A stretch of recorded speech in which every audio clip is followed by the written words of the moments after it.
Bobulinski, I heard your opening statement. It's submitted to the record, part of our proceedings. I have a quick question. Simple.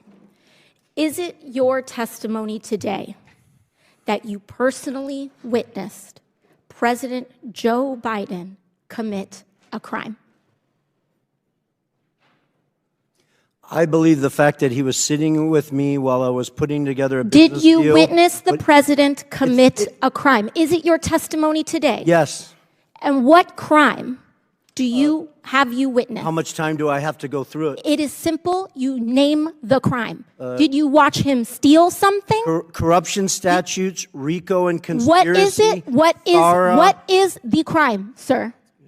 Specifically. You asked me to answer the question. I answered the question. No. RICO, you're obviously not familiar with. Corruption Excuse statutes. me, sir. Excuse me, sir. Excuse me, sir. RICO is not a crime. It is a category. What is the crime? It's a category of crimes that you're then charged You under have charges. a long 100 You list have of charges. statutes.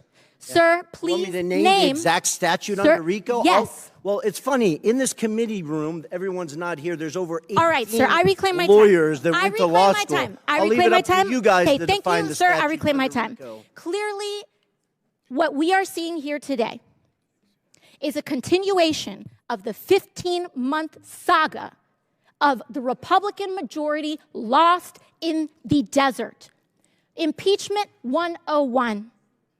The majority party, or whomever is raising impeachment, must accuse the president of a high crime, a specific high crime or misdemeanor. I would like to submit to the record HRES 918, the House resolution to open this impeachment inquiry.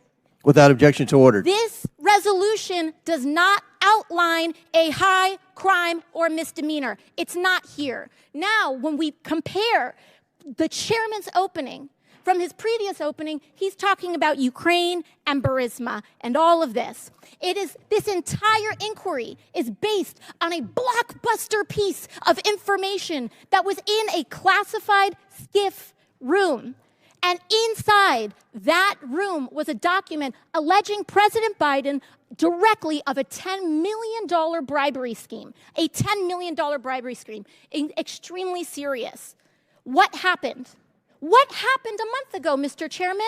That document, the FBI arrested the person who offered those allegations for falsifying his testimony to the FBI.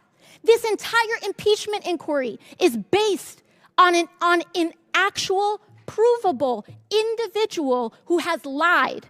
Now, responsible leadership would withdraw an inquiry based on that. Withdraw it. Instead, what we are seeing is that this committee was warned about the falsehoods of these allegations long before that, warned by Trump's Secretary of State Mike Pompeo, and yet they proceeded anyway. The chairman proceeded anyway.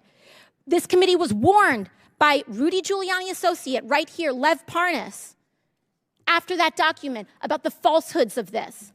Then held hearings where your own expert witnesses said that there was no grounds for impeachment, and you proceeded anyway. And finally, as if none of this was enough, the FBI arrested the individual who was the source of the entire, to quote the chairman, heart of the matter, to launch this impeachment inquiry, and proceeded anyway.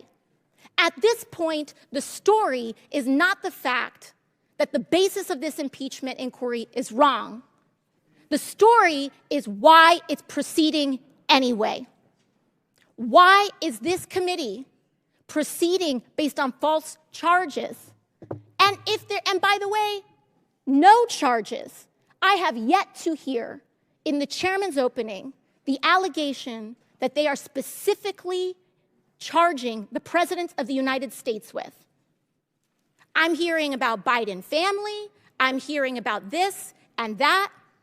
I am not hearing the specific allegation by this committee. What is it? It's not here, and that is the problem.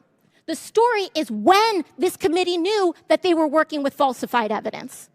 That's the story. And with that, I yield back. Gentlelady yields back.